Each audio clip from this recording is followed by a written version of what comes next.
Olá, meninas, tudo bem? Prontas aí para mais um pouquinho para a gente aquecer os tamborins? Não, aquecer não, já estão aquecidos. Hoje, eu, Luciana Punk, trago para vocês um pouquinho sobre o que é comunicação social. A gente está no módulo sobre campanhas eleitorais, né? O que é uma campanha e como é que faz comunicação. E existe um senso comum de que comunicação é sinal de jornalismo. Jornalismo é uma das formas de comunicação social. Então hoje eu vou fazer uma fala bem rapidinha para que você tenha assim, as informações principais sobre essa área e que você também, com essas informações principais, você saiba quais as formas de linguagem utilizar na sua campanha, que tipo de profissional contratar, como manejar melhor todos os recursos que você tem à sua disposição, ok? Vamos lá? Primeiro, meios de comunicação. A gente ouve muitas vezes a expressão mídia. Mídia, nesse meio assim bem comum, ele é um sinônimo de jornalismo também. Mas mídia, ele é como pode ser um genérico de meios de comunicação. Sabia que existe na área de publicidade um profissional que é chamado mídia? Tem um cara da publicidade que não é, o que trabalha com criação. Ele trabalha com planejamento de veiculação de mensagens. E essa especialidade dentro da publicidade e propaganda se chama mídia. Portanto, a palavra mídia, ela se refere a meios de comunicação e, em alguns contextos, também se diz a respeito de imprensa. Então, muitas vezes, seria mais adequado você usar no seu discurso, na sua fala, a palavra imprensa e não a palavra mídia. Não só pelo exemplo que eu acabei de dar, mas também para deixar a tua fala bem clara. Os meios de comunicação são quais? Já tinha um teórico assim na nossa área, que é o McLuhan, que dizia: o meio é a mensagem. O que ele queria dizer com isso? Que a forma com que eu comunico algo, se pelo veículo que eu transmito alguma informação, vai interferir não só na forma de recepção dessa informação, mas na informação em si. Então, os meios de comunicação são televisão, rádio, a internet enquanto plataforma e todos os seus aplicativos, portais de informação, os jornais impressos, até agora, na campanha, se você vai fazer o teu santinho, aquele santinho é um meio também de comunicação, se a gente for pensar em termos assim, bem genéricos. Mas, voltando em termos de linguagem, eu gostaria de passar para vocês, então, as 3 áreas principais e que elas têm suas ramificações, que é o jornalismo, publicidade e propaganda e relações públicas. Por que digo que tem suas ramificações? Porque o próprio avanço tecnológico nos propiciou, por exemplo, cursos de graduação na área de multimeios, na área de editoração, na área de cinema, mais na área de produção audiovisual, que são partes assim bastante técnicas e que desenvolvem profissionais que estão bastante atualizados com as tendências que a gente está vivendo agora. Em termos de linguagem, portanto, que é o que nos interessa mais nesse momento, a gente vai falar, eu vou explicar para vocês, então, bem rapidinho, o que é a diferença entre, então, jornalismo, relações públicas e publicidade e propaganda, porque na tua campanha você vai acabar usando as 3 formas, ok? Então, vamos lá. Para que servem, os meios de comunicação? Dá uma olhadinha nessa tela que eu separei para você. Tem 4 itens aqui: informar, persuadir, entreter e intermediar. O informar, ele vai vir do jornalismo. O persuadir, da publicidade, os nossos comerciais, tudo isso. O entretenimento, quem é que não gosta de uma série, de um filme, de uma novelinha, é o entreter, é a gente também, né, relaxar. E o intermediar. O que é o intermediar? Basicamente, a comunicação social, ela faz esse meio de campo, né? Faz esse meio de campo entre determinados grupos e outros. Bom, eu ia começar já a falar da publicidade, mas eu vou começar pela mais assim que a gente tem como referência, o jornalismo. Vamos lá. Intermediação. O que faz o jornalismo? Na nossa área tem a fofoca, tem a piada que o jornalista é o fofoqueiro profissional. Por que é o fofoqueiro profissional? Porque ele sabe, antes de todo mundo, o que está acontecendo. E daí ele vai contar para a população o que está acontecendo.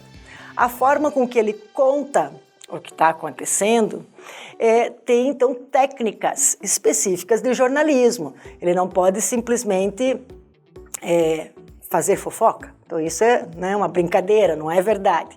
Porque existem técnicas de averiguação se aqueles fatos são verdadeiros. Tem, que a gente chama de checagem. Tem que pensar se aquele acontecimento vira notícia, que não é tudo que acontece que tem um interesse público. Então o jornalismo ele também faz essa avaliação de interesse público.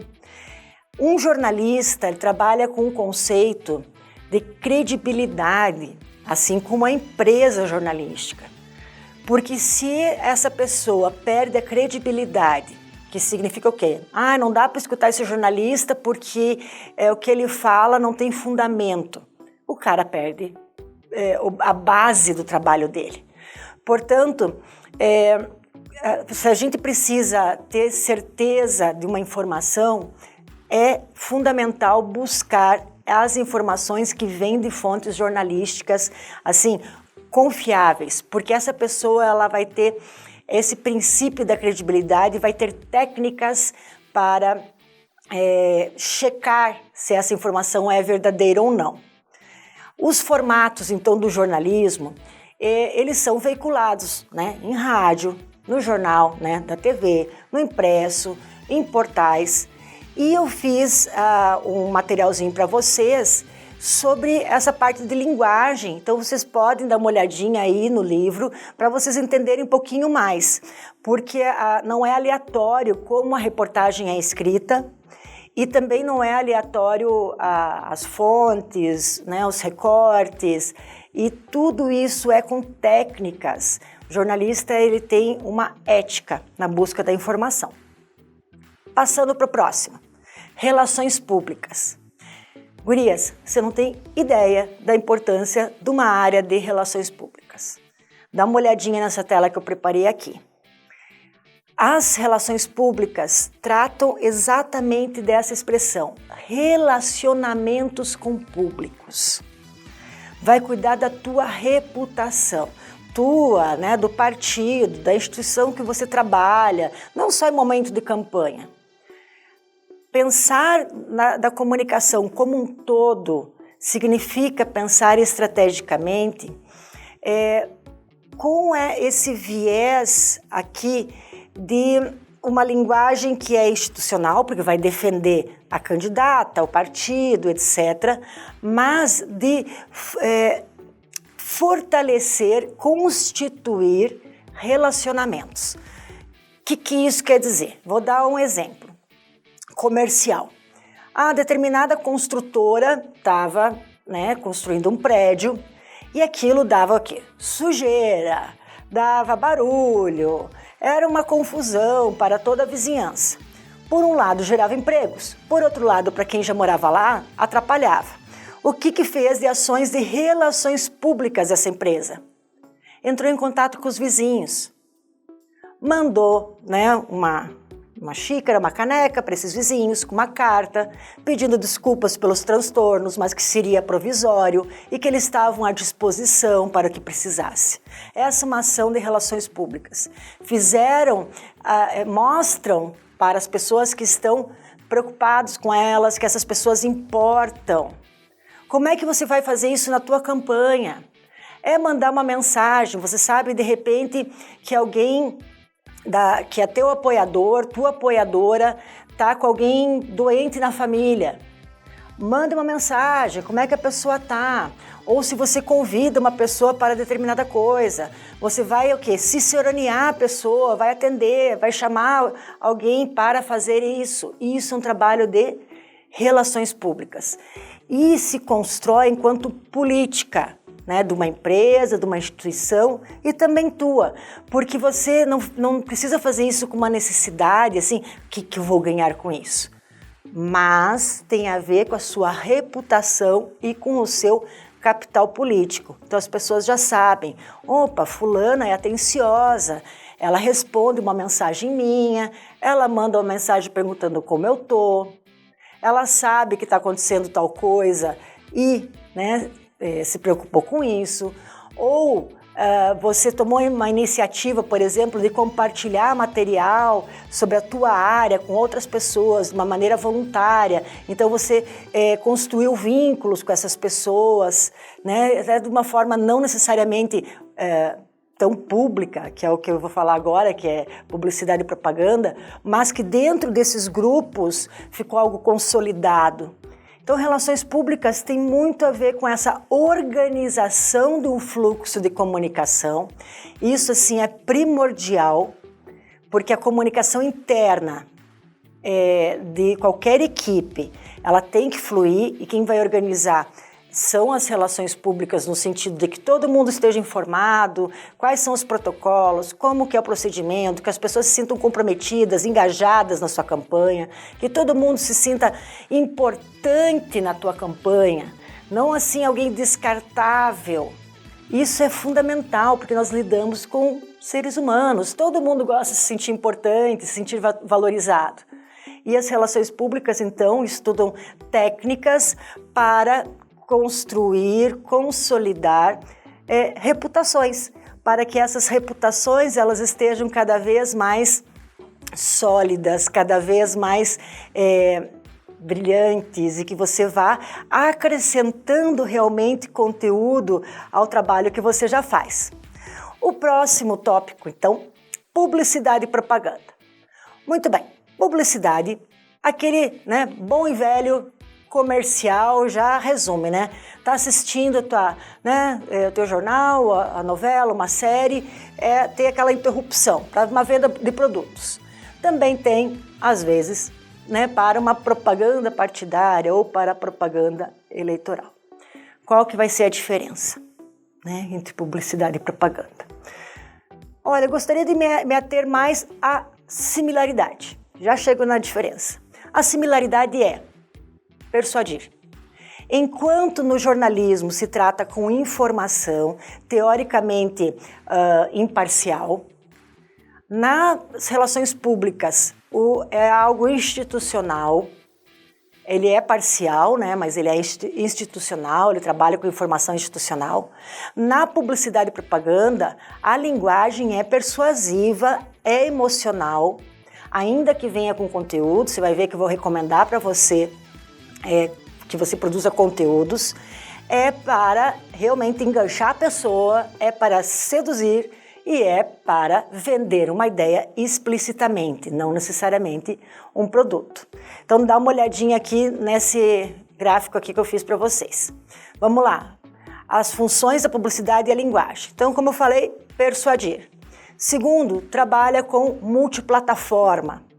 Vocês podem observar que tanto na parte comercial quanto agora, na tua campanha, mesmo no partido, em vários, a gente trabalha com multiplataformas. O que é isso?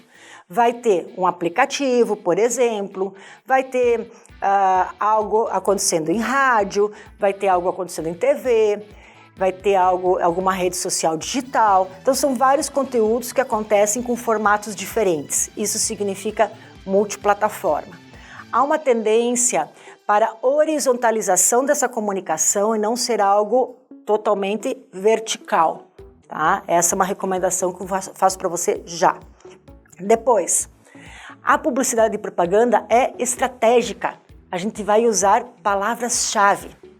Quais são as palavras-chave de impacto? Essas palavras que realmente vão, assim, destacar as qualidades, as tuas qualidades.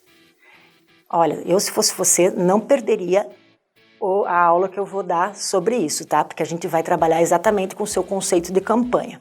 E a publicidade trabalha com isso. Qual é a palavra-chave?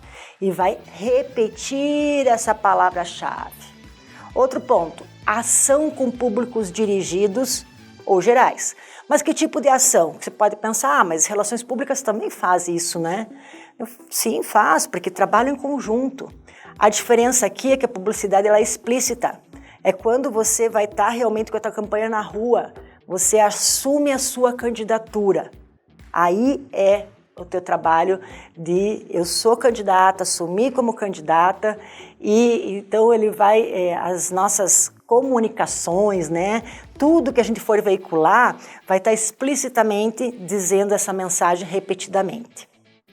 Dê uma olhadinha nessas hashtags aqui que eu estou sugerindo. São exemplos que você pode utilizar para fixar as suas ideias, a sua imagem e que eu selecionei aqui relacionado especialmente para as nossas candidatas socialistas. Você vai escutar isso em outras aulas também. Então, uma hashtag Mulher PSB ou Voto Feminino, Voto em Mulher, você pode usar isso constantemente, porque a publicidade ela trabalha com repetição e com impacto. Então, a criatividade, né, aí ela vai acontecer nas suas postagens e também no que eu coloco, que é no seu conteúdo. Eu vou em breve dar dicas para vocês de conteúdos. Já quase finalizando, dê uma olhadinha aqui nessa lista que eu vou reforçar em outra aula, mas assim, por que eu vou reforçar? Porque você assim, precisa ter muita atenção com isso que eu vou falar agora, tá? Como eu procurei, nesses curtos minutos, explicar o que é toda uma área de conhecimento, que envolve tantos profissionais, e às vezes é limitada, por exemplo, comunicação é jornalismo, comunicação é Facebook, campanha eleitoral é estar no Facebook, o que está equivocado, né? Essas 3 frases estão equivocadas. Eu quero reforçar para vocês que comunicação, ela se faz por vários códigos. Que são códigos? São maneiras de comunicar. É igual letra. A gente escreve porque a gente conhece o nosso alfabeto e sabe que o conjunto, né, dessas letras em determinada ordem, seguindo determinadas regras, cria um sentido. Isso são códigos, que a gente chama de códigos linguísticos. A gente na campanha e na comunicação, em tudo, na vida, a gente trabalha com códigos de comunicação. A gente não vai só comunicar, vou fazer um post, beleza. Post do quê, onde, com qual conteúdo, com qual foto, com qual mensagem. Então a gente tem vários códigos. E aqui eu fiz uma listinha de alguns para você ter atenção com eles sempre que você for gravar. Daí vocês podem estar pensando, será que a Luciana pensou assim na roupa, né, que ela vai usar numa gravação hoje, agora para o vídeo?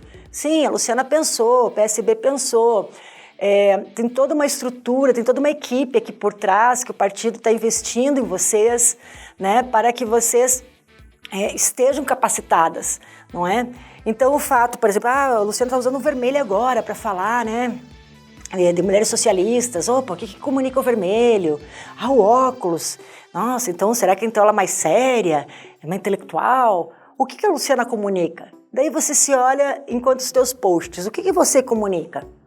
Daí pensar assim, putz, eu preciso mudar quem eu sou, então você precisa destacar suas qualidades. Esse é o ponto. Mudar quem a gente fica falso. E o eleitorado vai saber, especialmente em cidades menores ou de médio porte, por exemplo, encher uma foto de Photoshop e tal, que você nem reconhece mais a pessoa, não, fica até ridículo. A gente vai ser quem a gente é e usar os códigos adequados. E sempre destacando as nossas qualidades e buscando transmitir o que a gente gostaria de transmitir. Empatia, credibilidade, seriedade, feminilidade, força. Todos são conceitos abstratos, mas que num conjunto eles podem comunicar assim uma campanha belíssima. Vamos lá então, essa lista.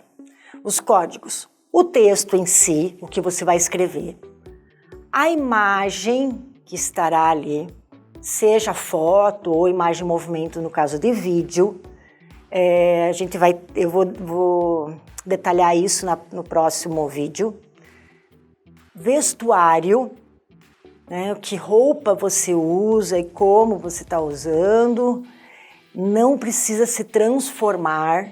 Isso assim, eu faço bastante comentários, porque as meninas volta e meia me mandam mensagem. Ai, Lu, mas como é que eu faço para ir para a rua? Porque eu adoro usar salto.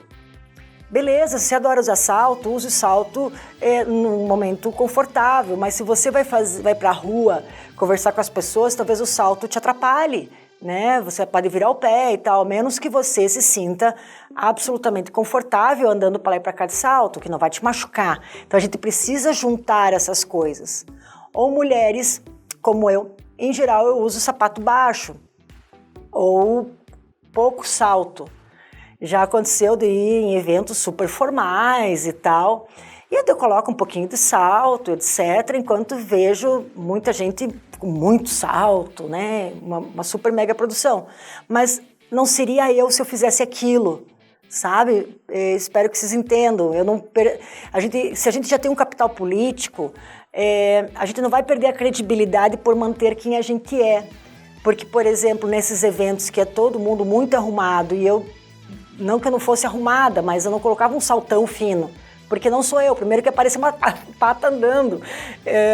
Isso ia ficar muito pior do que eu, de repente, chegar e me sentir segura, sabe? Num palco para dar uma palestra, coisa assim. E eu nunca esqueço de uma moça que me fez um comentário quando viu que estava com um saltinho baixo, num evento lá na Colômbia, que falou assim: nossa, Luciana, você usar esse salto você não usar salto é um ato revolucionário. Gostei muito, porque aqui a gente tá doendo o nosso pé. Falei, olha só, eu não tinha pensado nisso. Eu não pensei em não usar por um ato revolucionário. Eu pensei no meu conforto. E claro que eu penso na minha estética, na minha credibilidade naquele momento, não é? E isso você também daí tem que avaliar. Eu espero que eu tenha sido claro com esse meu exemplo pessoal, porque não pense também que não acontece comigo, gente, acontece com você que está me escutando, acontece com, né, milhares de mulheres. A gente é muito cobrada com isso, mas procure ter esse equilíbrio, né, entre quem você é e o que é mais adequado para determinada situação, em especial quando você está bastante exposta publicamente. Depois, as expressões faciais. Quanto mais destacada você vai estar, pode ter alguém tirando fotinho bem naquela hora que você está com aquela cara de desagrado, por exemplo. Sabe aquela hora que você fechou a cara? E alguém pode fazer algum tipo de comentário assim, lá, fulana ali, não sei o quê. E usar isso para o mal. Como é que a gente vai cuidar das expressões faciais? Primeiro, depende da tua personalidade. Se você já é uma pessoa mais fechada e etc., ok. Se você já é uma pessoa mais extrovertida, você também vai fazer alguns treinos, né? Para não ficar tão assim como eu, né? Aqui o pessoal no estúdio já me cuida. Luciana, não vai ficar dando baile aqui, dançando aqui no estúdio. Se deixar, a Luciana vai, porque assim, é o meu jeitão. Agora, se a gente vai ter que adequar esse jeitão. E as expressões faciais e corporais vão falar da gente. Uma sugestão que eu dou é você sorrir antes de você fazer uma gravação, antes de você atender um telefonema, sabe? Em postagens e tal. Porque daí você já vai dando uma aliviada, sabe? Na tua tensão, né? E especialmente assim, em época de campanha, é bastante tenso, né? Bastante pressão, ansiedade. E cada uma de nós também sabe lidar com a sua ansiedade. Vamos lá, depois. Cenários. O que estarão, né? Quais são os elementos que estarão nas suas fotos e nos seus vídeos. Isso também é bem importante. Cuide assim atrás para ver se está tudo organizado do lado, se está mostrando o que você quer que mostre ou não, porque isso vai comunicar coisas sobre você, a sua campanha. A própria composição gráfica, se é muita informação, foto distorcida ou não. Sobre isso, dá uma olhadinha lá no livro sobre marketing digital, que tem vários aplicativos e recursos, né, que eu coloquei lá para vocês, como um SOS, né, para quem de repente não sabe direito como fazer ou não tem alguém profissional que saiba fazer. As cores e o áudio. Vamos lá, sobre as cores, eu já vou falar mais isso com vocês, mas sejam harmônicas em relação ao que vocês estão propondo e em relação ao partido. E o segundo, sobre o áudio. Se você for gravar podcast ou qualquer material audiovisual, dá uma olhadinha se você for colocar uma trilha, se a trilha não ficar mais muito alta, coisa assim. Mas eu vou detalhar mais um pouquinho. Guarde bem esses tópicos. Parece um monte aqui, mas você pega a manha que isso vai acabar sendo automático para você. Vai por mim. No final das contas, quando você olha assim, tá, você já passa a ter mais leveza, inclusive, em entender esses processos de comunicação e de comunicação social e saber que, no final das contas, tudo comunica. São vários códigos, então, que vão comunicar e que você, tendo esse conhecimento, você vai usar muitíssimo melhor para a tua campanha. Tua campanha vai decolar, assim, com muito mais facilidade. Gurias, então é isso por enquanto. E a gente já se vê de novo, que vem mais conteúdo por aí. Um beijo e até já!